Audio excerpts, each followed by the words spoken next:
Hey Hammers fans, before we get started, make sure to drop a like, leave your comment, and subscribe to the channel. That way you won't miss any West Ham news. Well, mate, I've been thinking, and we really need to talk about last Saturday to make sense of a few things. What happened at the London Stadium against Tottenham was not just another defeat, it was a faithful portrait of the phase West Ham are going through and the size of the crisis haunting the club. The match began with some hope that the team could impose themselves at home, but the fans quickly realized it would be a tough afternoon. The first half was tight with many midfield battles, heavy marking, and few clear chances. Even so, West Ham had the chance to change the story early on when Lucas Paquetá received the ball in a good position, turned quickly, and shot low past Vicario, only to see the ball graze the post. The stadium erupted with expectation, as it seemed the perfect moment to ignite the game. But Tottenham's response was immediate. In an aerial play, Cuti Romero even managed to score, and the visitors' celebration was instant, but VAR intervened and disallowed the goal for a foul by Mickey van de Ven. The warning was given. Tottenham were not there to play around and showed that even away from home they had the ability to dominate. From there, the visiting team began to dominate possession, pile up corners, and pin West Ham back. It was minutes of resistance with players working hard to keep the score level, but also of growing apprehension in the stands. The atmosphere, which began lively with the traditional bubbles before kickoff, cooled as the team retreated too much and gave the opponent space. Halftime arrived with the score still goalless, and many still believed it was possible to come out of the dressing room with a different attitude. But this West Ham side has been carrying a worrying flaw. They come out disconnected after the break, and once again, it was very costly. Right at the restart from a precise corner by Xavi Simons, Pape Matar Sarr appeared at the far post unmarked and headed firmly to open the scoring. Hermansen had no chance. The cold shower was immediate, and the feeling in the stands was that the team had lost its grip. And if the goal was already a blow, the fatal strike came minutes later. Tomáš Souček in a tough challenge with João Palhinha mistimed the ball and caught his opponent badly. The referee didn't hesitate. Straight red card. Palhinha's torn sock and exposed shin pad made it clear there was no way to contest the decision. The sending off left West Ham with one less player, no reaction power, and even more vulnerable. Some fans even applauded Souček as he left. But it is impossible to defend a decision that totally compromised the team. It wasn't grit. It wasn't commitment, it was a wrong choice that cost dearly. With the man advantage, Tottenham took control of the game. The second goal didn't take long. Cuti Romero advanced down the right and crossed precisely Lucas Bergvall.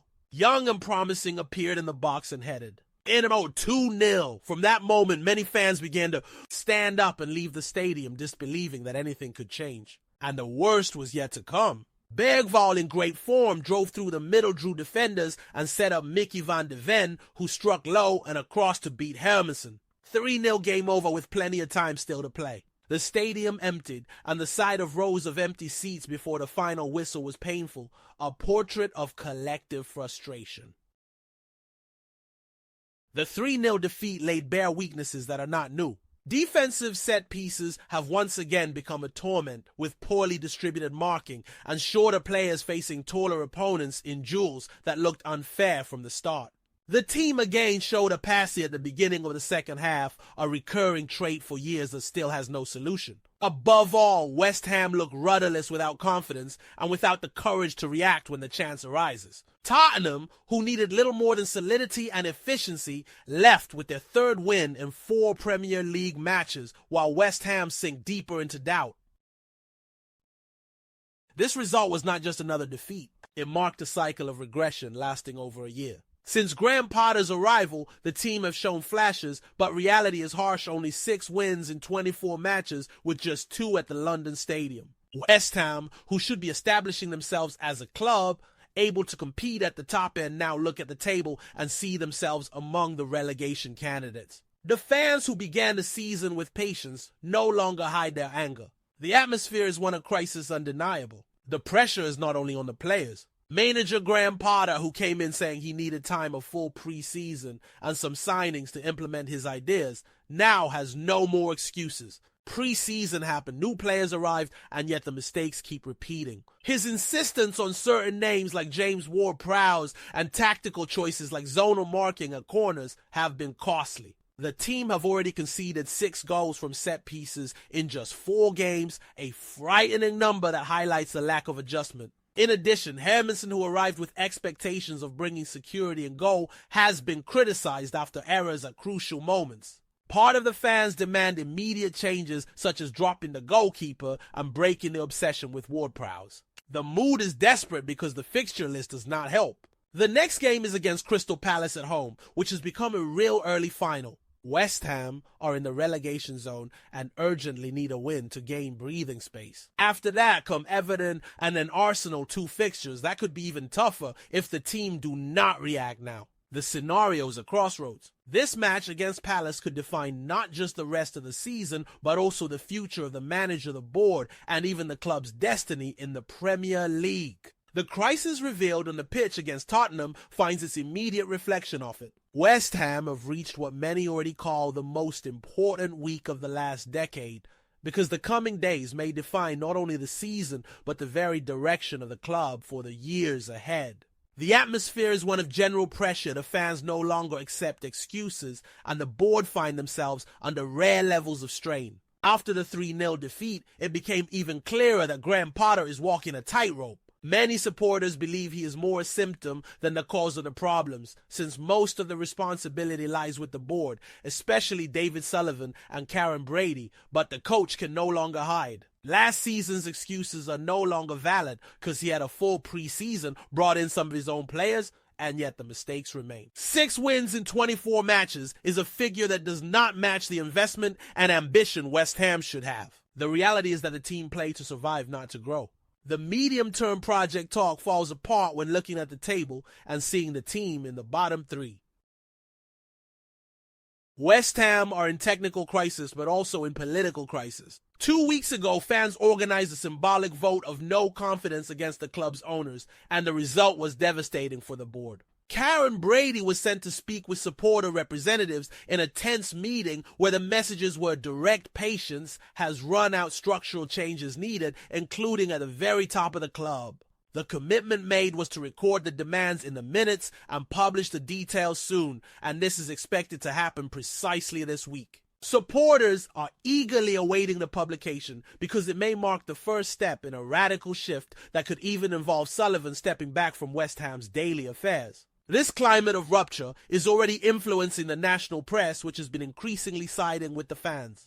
The tone of criticism has become harsher, and patience with the board's discourse has run dry. Renowned journalists now point out that Sullivan and Brady have become part of the problem, not the solution, and that the current leadership could lead the club into both sporting and institutional collapse. It is rare to see such alignment between media and supporters, but when it happens, it signals that the situation has reached a critical point. Faced with so much noise, the fans are starting to mobilize for something bigger. Protests are being organized before the match against Crystal Palace. The idea is clear: to apply pressure, to show numbers, to fill the streets and the area around the stadium, to make it clear that the club cannot continue down this path. The aim is a peaceful demonstration, avoiding violent incidents like those against Burnley in 2018, because any excess could be used against the fans themselves. The organizers want a mass protest showing the strength of dissatisfaction, but without leaving room for vandalism narratives. The expectation is that if even half of the fans who abandoned the stadium against Chelsea and Tottenham turn up, the protest will already be historic. This pressure comes at a decisive on-field moment. The clash with Crystal Palace is a do-or-die match. Oliver Glasner's side have lost key players, but remain competitive, organized, and hard to beat. For West Ham, only victory will do, because the next fixtures are against Everton and then Arsenal, both of which could be even tougher if the team do not react now. If they fail to beat Palace, the crisis could become irreversible, pushing Potter definitively to the wall and opening the door for changes. Behind the scenes, there's already talk of Nuno Espirito Santo, formerly of Forest, being sounded out as a replacement along with other names. The sense is that Potter has only a few more days to give a concrete response, or he will lose his position. The season that was supposed to consolidate the club in the top half of the table has become a desperate fight against relegation. In the past, it was said that 40 points were enough to guarantee survival, but the Premier League has become even more competitive. Today, even 40 points may not be safe because the fight is increasingly balanced. This means West Ham will have to seek at least 10 or 11 wins, but looking at current performances, it is hard to find confidence. The team struggle to create fail in defense, lose players to silly red cards, and lack conviction on the pitch. They always seem a step behind the opponent. This set of factors makes the week a decisive one. West Ham are at a sliding doors moment, a point where one wrong decision could doom the future for years, but one brave decision could open new paths. The supporters know this, the press know this, and even the manager himself seems aware that he is under judgment. The problem is that if change comes too late, there may be no saving the season. And it is precisely for this reason that the match against Palace has become the most important in the club's recent history. It is a final disguised as an early season fixture. The atmosphere in the stadium is expected to reflect this tension. The supporters promise to demand from the start, but also to back the team if they show courage and fight. The players know they no longer have margin for lapses of concentration like those that gifted Tottenham easy goals. They need to be aggressive, competitive, and play as if Premier League survival is already at stake. Because in practice it is. The future of the club on and off the pitch has been decided now. If West Ham do not react now, the outlook is bleak. What we saw against Tottenham was more than a defeat. It was the portrait of a club seemingly losing its identity on the pitch and its confidence off it. The repetition of the same mistakes, the lack of daring, and the collective apathy bring back memories of other dark periods in our recent history. Many supporters recall the 2018 crisis when patience boiled over into protests inside the stadium against Burnley forcing the board to make emergency changes. Others remember the endless cycles with David Moyes always coming and going as the firefighter called in to put out short-term fires, never building a lasting project. Today's feeling is one of déjà vu, as if we are trapped in a loop where nothing truly changes. The risk of falling into the Championship is not only sporting but also economic and institutional. The Premier League is the richest league in the world, and the revenue from television and sponsors is vital to keep the club competitive. Relegation could mean the dismantling of the squad with players like Paquetá and Bowen inevitably leaving, and West Ham being forced to restart in much worse conditions. This is the ghost haunting every supporter when looking at the table and seeing a team among the bottom places. The fear is not only of defeat itself, but of what it represents in chain reaction: less money, fewer signings, lower ambition, and more years fighting only to survive. This is why the match against Crystal Palace has become so decisive. It is not just about 3 points. It is about proving that the team still have soul, that they can fight, that they have not given up. A victory would restore some confidence, bring fans and players closer again, and give Potter a chance to breathe at least until the upcoming challenges against Everton and Arsenal. But a defeat, especially with another weak display, could be the final trigger for drastic changes. The board are already considering names, the press are already suggesting alternatives, and the fans no longer hide their desire to see a different face in charge. Nuno Espirito Santo may be one of the first to be linked, but regardless of who arrives, the message is clear: patience has run out. What frightens most is seeing how small West Ham look against direct rivals. Against Tottenham, just a bit of organization and physical strength was enough to dominate us. Against other mid-table sides, we have faced similar struggles. The impression is that the team have lost tactical respect, no longer intimidate anyone, and have become predictable. At every defensive corner, the stands hold their breath.